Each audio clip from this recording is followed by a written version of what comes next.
Bismillahirrahmanirrahim. Assalamualaikum warahmatullahi wabarakatuh. Alhamdulillahirabbil alamin wassalatu wassalamu ala nabiyyina Muhammadin wa ala alihi wa sahbihi wa sallama tasliman katsira, amma ba'du. Anak-anak sekalian yang Pak Hasan sayangi, kembali lagi bersama Pak Hasan di pembelajaran online. Insyaallah kali ini kita akan membahas mengenai kisi-kisi PAS Fikih kelas 8. Kita akan membahas kisi-kisi PAS Fikih kelas 8. Sebelumnya mari kita berdoa terlebih dahulu. A'udzubillahi minasyaitonirrajim. Bismillahirrahmanirrahim. Raditu billahi rabban wa bil islami dinan wa bi Muhammadin nabiyyan wa rasula. Rabbi syrah li sadri wa yassir li amri wa hlul 'uqdatam min lisani yafqahu qawli. Rabbi zidni ilma warzuqni fahma waj'alni min ibadika shalihin. Amin Allahumma amin. Baik anak sekalian, insyaallah kali ini kita akan membahas kelas 8 karena kisi-kisi yang sudah Pak Hasan bagikan ke anak-anak sebanyak 50, maka kita akan membahas yang secara garis besar yang Pak Hasan anggap penting, ya semuanya penting, tapi Pak Hasan bahas yang secara umum ya. Yang pertama berkaitan dengan sujud sahwi, sujud syukur, dan sujud tilawah. Yang sujud sahwi itu sujud yang dilakukan ketika kita lupa di dalam sholat, ya. Kemudian sujud syukur, sujud yang dilakukan karena bentuk rasa terima kasih kita kepada Allah Subhanahu wa taala.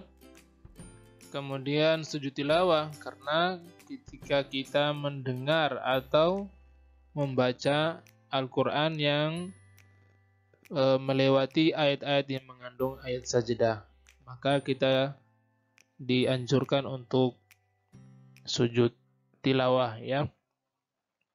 Kemudian kita juga akan membahas ketentuan puasa dan berbagai macam puasa. Dan yang terakhir kita bahas juga dengan zakat dan ketentuannya.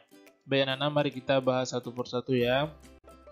Yang pertama sujud sahwi. Sahwi sendiri artinya lupa ya, seperti yang tadi sudah Pak Hasan jelaskan. Sujud sahwi adalah sujud yang dilakukan karena kita lupa di dalam sholat, baik lupa jumlah rakaatnya ataupun bacaan-bacaan yang harusnya kita baca tapi kita lupa, misalkan lupa membaca surat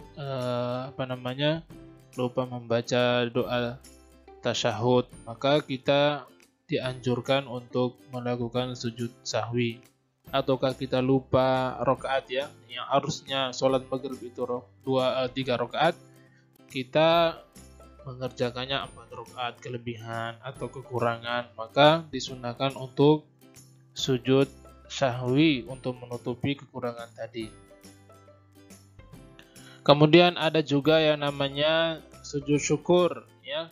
Sujud syukur ini sujud yang dilakukan karena kita mendapatkan nikmat Allah yang sangat besar ya, mendapatkan nikmat Allah yang sangat besar. Dan nikmat itu sangat kita butuhkan. Misalkan dulu Pak Hasan mencontohkan kita mendapatkan nikmat, misalkan ada hadiah dari orang lain, hadiahnya berupa umroh, misalkan umroh gratis. Nah, ini nikmat yang sangat besar dan kita semuanya butuh. Maka ketika kita mendapatkan kabar gembira seperti ini, kita dianjurkan untuk sujud syukur. Itu sebab yang pertama. Sebab yang kedua yaitu ketika kita terhindar dari musibah. Misalkan ketika kita melakukan perjalanan jauh ya, terjadi kecelakaan ya, waliyadzubillah ya, terjadi kecelakaan, semuanya hancur, misalkan bisnya hancur tapi kita semuanya diselamatkan ya, kita diselamatkan, maka pada waktu itu kita melakukan sujud syukur. Nah, sebagai bentuk apa? Sebagai bentuk rasa terima kasih kita kepada Allah Subhanahu wa taala. Yang ketiga adalah sujud tilawah. Tilawah sendiri artinya bacaan.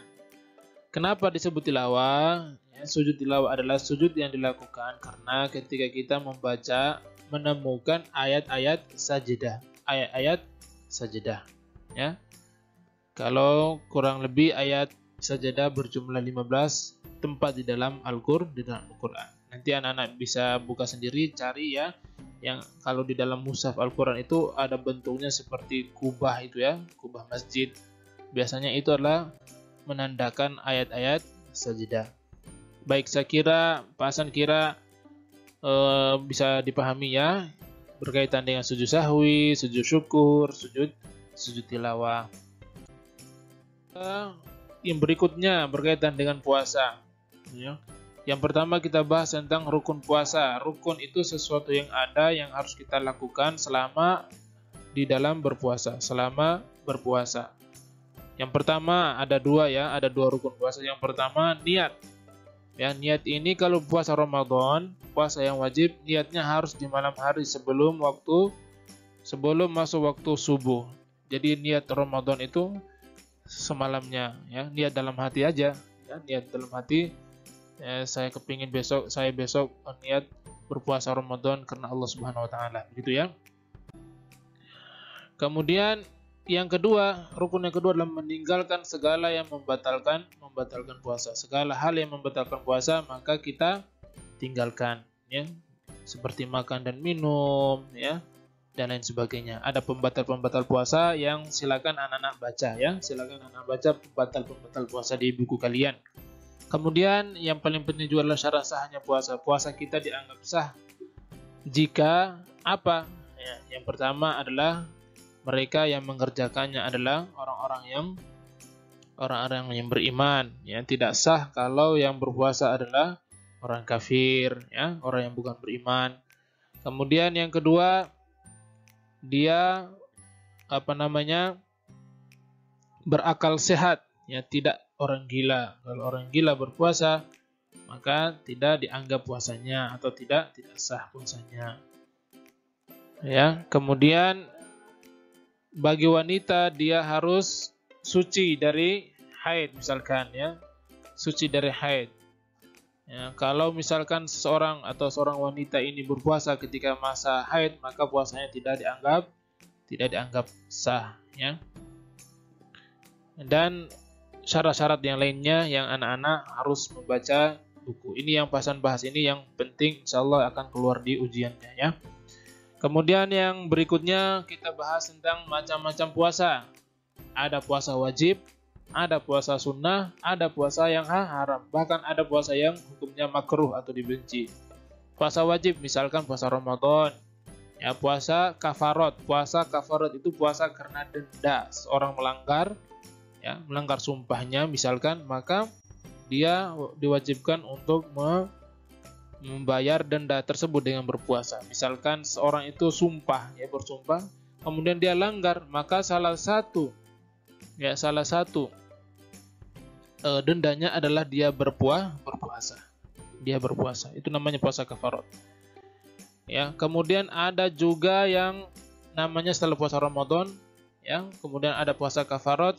Kemudian yang ketiga ada puasa nazar. Puasa nazar artinya janji. Misalkan kamu mau ujian, kamu bernazar, kamu berjanji, berdoa sama Allah, ya Allah kalau seandainya nanti saya lulus, ya Allah seandainya nanti saya peringkat 1 misalkan, saya akan berpuasa Ramadan, saya akan berpuasa 3 hari misalkan. Maka ketika kamu nazar, puasa kamu itu sudah jadi wajib hukumnya. Kamu harus melaksanakan jika syarat kamu terpenuhi. Misalkan kamu beneran mendapatkan peringkat 1, maka kamu harus melaksanakan janji kamu tadi, hukumnya sudah wajib tadi. Ya, hukumnya sudah wajib tadi. Itu namanya puasa nazar ya. Jadi ada berapa macam tadi puasa wajib, puasa Ramadan, puasa kafarat dan puasa nazar. Kemudian yang kedua ada yang namanya puasa sunnah. Ya, puasa sunnah banyak sekali. Ada puasa Senin Kamis, puasa Arafah. Puasa Arafah itu tanggal 9 Zulhijjah. Ada puasa Asyura tanggal 10 Muharram. Ada puasa Ayyamul Bid setiap bulan, ya, hari-hari putih itu ya, tanggal 13, 14, 15 setiap bulan hitungannya bulan Hijriyah atau Qamariyah itu ya. Kemudian ada puasa Nabi Daud, sehari puasa, sehari berbuka. Ada puasa 6 hari di bulan Syawal selain tanggal 1 Syawal ya. Tanggal 2, tanggal 3, tanggal 4 dan seterusnya boleh selama 6 hari. Dan puasa-puasa sunnah yang lainnya gitu ya.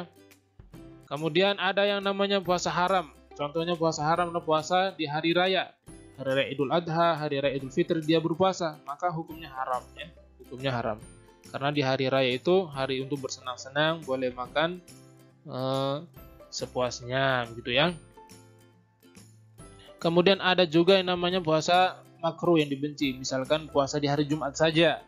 Kalau anak-anak berpuasa atau puasa tiap hari, maka boleh asalkan jangan hanya di hari Jumat saja, tapi diikuti sehari atau sebelumnya. Misalkan anak-anak mau meniatkan saya dalam pekan ini mau berpuasa, tapi puasanya di hari Jumat saja, maka ini tidak boleh atau makruh hukumnya.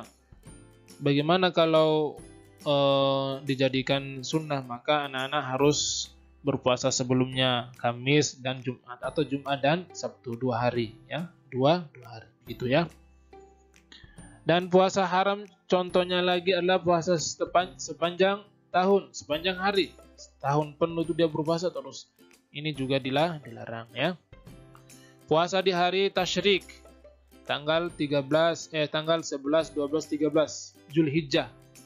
Ya, di hari-hari kurban itu loh. Besoknya setelah lebaran, besoknya kan biasanya masih kurban ya. 12, 13, 11, 12, 13 itu hari-hari untuk berkurban, hari-hari untuk makan-makan. Nah, hari-hari tersebut maka kita tidak boleh berpuasa. Baik, bahasan kira cukup ya pembahasan tentang puasa. Silakan anak-anak membuka buku kembali tentang puasa. Baik, nah sekarang kita bahas yang berikutnya tentang zakat ya. Ada zakat yang bersifat wajib, misalkan zakat fitrah, zakat mal, zakat fitrah dan zakat mal. Ada zakat-zakat yang bersifat sunnah seperti sedekah, infak dan lain sebagainya. Nah, zakat yang wajib ini zakat fitrah misalkan. Zakat fitrah dikeluarkan ketika di bulan Ramadan ya. Zakat fitrah ketika di bulan Ramadan, batasnya awal Ramadan sampai akhir Ramadan sebelum sholat Idul Fitri. Lebih bagusnya setelah sholat subuh sebelum sholat Idul Fitri, itu waktu yang terbaik. Ya, tapi kalau anak-anak mau mengeluarkan zakat fitrah sebelum sholat subuh di waktu sholat sebelum sholat Idul Fitri, maka itu juga boleh ya. Selama bulan Ramadan kita keluarkan zakat fitrah. Ya, zakat fitrah itu zakat yang dikeluarkan berupa bahan makanan pokok. Kalau kita di Indonesia adalah beras, maka ketika kita mengeluarkannya di bulan Ramadan, besarannya adalah satu sok itu sama dengan kalau hitungan sekarang 2,5 kg. Jadi kalau anak-anak di rumah ada 4 orang misalkan, maka tinggal kalikan aja 2,5 kali 4 berapa ya, 10 kilo misalkan, seperti itu ya. Nah, begitu pula dengan bayi yang baru lahir ya. Baru lahir sebelum sholat Idul Fitri, maka dia juga diwajibkan untuk berzakat ya. Bayi yang baru lahir diwajibkan untuk zakat. Siapa yang membayar? Tentu saja orang tuanya yang membayar ya.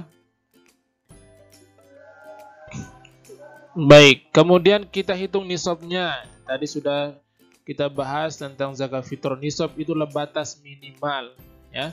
Batas minimal. Dan haul itu perputaran waktu selama setahun. Nisab dan haul ini biasanya dipakai ketika kita menghitung zakat mal. Zakat mal itu zakat harta ya. Nanti ada berbagai macam zakat mal ya. Ada zakat harta, emas, perak itu ya. Kemudian ada zakat pertanian, ada zakat peternakan, ada zakat penemuan barang harta korun misalkan. Nah, itu semuanya juga wajib dizakati. Nah, nisab dan haul ini biasanya digunakan untuk menghitungi zakat-zakat mal tadi, zakat harta. Nah, kalau di dalam agama kita anak-anak, Ya, hitungan zakat mal nisabnya adalah batas minimalnya adalah 85 gram emas, 85 gram emas. Tinggal dihitung. Kalau anak-anak hartanya sudah mencapai 85 gram emas atau yang setara dengan itu, maka sudah wajib mengeluarkan zakat jika harta itu sudah masuk haul. Haul itu perputaran selama setahun. Misalkan begini, hitung saja 1 gram emas sekarang berapa? 1 gram emas sekarang ini kan misalkan saja 1 juta. Berarti 85 gram emas itu kan batas minimal. Berarti kalau anak-anak punya uang 85 juta, ya, 85 gram emas kan kali 1 juta berarti 85 juta rupiah. Misalkan bulan ini anak-anak mendapatkan 85 juta atau lebih.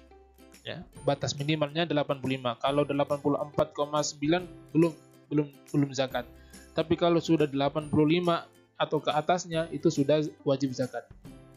Bulan ini anak-anak sudah mendapatkan uang 85 juta rupiah. Ya.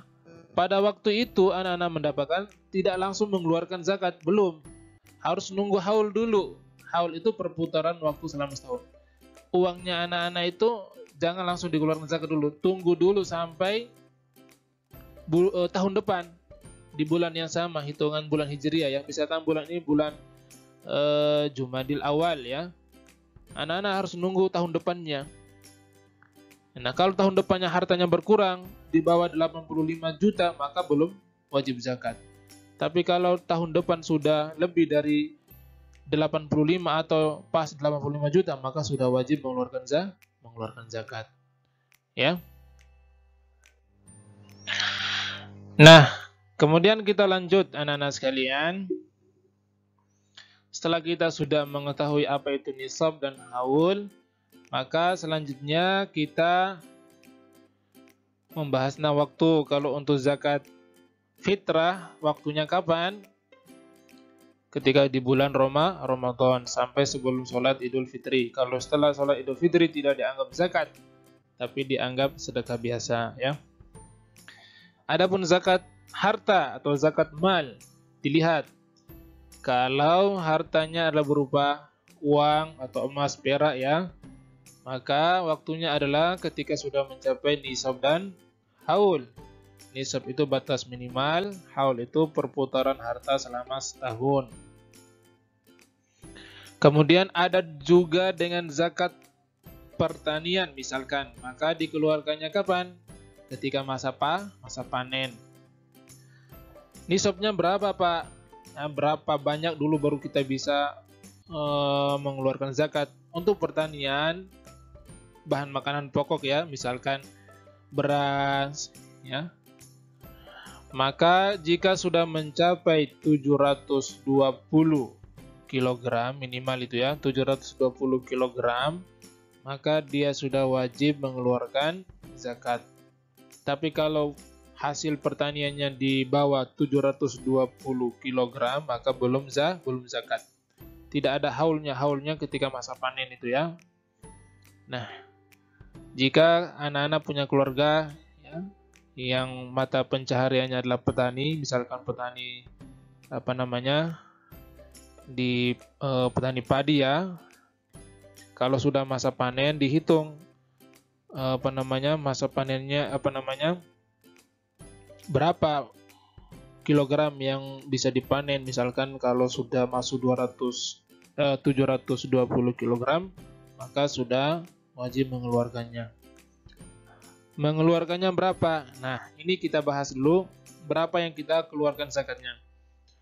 Kalau tadi zakat fitrah 2,5 kg ya dari makanan pokok, maka untuk zakat harta keluarkannya berapa? 2,5%. Ya. Misalkan anak-anak sudah punya uang 100 juta dan harta itu sudah berputar selama setahun, maka tinggal keluarkan saja 2,5%. 2,5% dari 100 juta itu berapa anak-anak? Ya, kurang lebih 2,5 juta. Ya, hanya 2,5 juta bagikan ke fakir miskin misalkan. anak-anak masih punya kelebihan banyak ya. Kalau untuk zakat pertanian, keluarganya berapa? Kalau dia memerlukan ada pengairan ya, biaya untuk pengairan gitu, irigasi gitu ya, maka mengeluarkannya cukup 5/5%. 5% dari 720 kg berapa? Dihitung ya, 5/100 kali 720 kg. Tapi kalau sawahnya tersebut ya tidak memerlukan irigasi, dia hanya mengandalkan alam, misalkan mengandalkan air hujan, maka dia tidak ada biaya sehingga zakatnya 10%. Ya, 2 kali lipat dari yang mempunyai irigasi. Ya, karena dia mengeluarkan biaya irigasinya, sewa air dan lain sebagainya. Tapi kalau hanya mengandalkan air hujan, maka zakatnya lebih besar. Zakatnya 10%, gitu ya. Baik. Kemudian ada zakat peternakan. Kambing, sapi, kemudian onta ya. Kambing nisabnya batas minimalnya 30. Kalau anak-anak sudah punya kambing 30 ya, maka sudah wajib mengeluarkan zakatnya berapa? 1. Jadi kelipatannya adalah 30. Kalau sudah dapat kambing 30, maka mengeluarkannya adalah 1 kambing. Begitu ya. 60 berarti berapa? 2 kambing dan begitu seterusnya. Untuk sapi juga begitu, anak-anak bisa lihat di bukunya ya. Kemudian ancaman bagi orang yang meninggalkan zakat. Di akhirat nanti orang yang nggak mau mengeluarkan hartanya di jalan Allah, ya nggak mau mengeluarkan zakatnya, maka hartanya yang dia eman-emankan dulu itu dijadikan setrika dan disetrikakan ke punggungnya, ke badannya, ke dadanya, ya, karena dia tidak mau mengeluarkan zakatnya. Ataukah harta tadi itu dijadikan ular, kemudian ular tersebut mematuk-matuknya, ular yang berbisa mematuk-matuknya. Itulah ancaman bagi orang yang meninggalkan zakatnya. Kemudian ada juga hartanya tidak barokah ya, dan seterusnya. Dan yang terakhir kita bahas yaitu mustahik dan muzakki. Mustahik itu orang yang berhak menerima zakat ya. Muzakki itu orang yang mengeluarkan zakat. Kalau mustahik dalam zakat fitrah cuman ada golongan fakir dan miskin. Jadi kalau anak-anak di bulan Ramadan yang mengeluarkan zakat fitrah ya, berupa 2,5 kg beras ya misalkan, maka dikhususkan untuk orang yang fakir dan miskin. Adapun 8 golongan itu untuk zakat mal. Ya, siapa saja 8 golongan? Ada fakir, ada miskin, ada ghorim. Ghorim itu orang yang terlilit hutang. Ingat-ingat. Ghorim itu orang yang terlilit hutang. Ibnu Sabil itu orang yang melakukan perjalanan jauh dan kehabisan bekal. Kemudian fisabilillah, orang yang berjuang di jalan Allah. Kemudian mu'allaf, orang yang baru masuk Islam. Kemudian ada juga yang namanya budak ya, hamba sahaya atau budak, rikob ya, kalau dalam bahasa fikihnya rikob ya, nanti kalau ada bahasan tanya di soal rikob itu maksudnya apa, itu adalah budak ya. Dan selanjutnya anak-anak bisa baca di buku yang telah Pak Hasan jelaskan dahulu ya. Baik anak-anak, selamat mengikuti ujian PAS, semoga sukses untuk semuanya. Kita tutup dengan doa kafaratul majelis. Bismillahirrahmanirrahim. Subhanakallahumma wa bihamdika asyhadu an la ilaha illa anta astaghfiruka wa atubu ilaik. Walhamdulillahi rabbil alamin. Assalamualaikum warahmatullahi wabarakatuh.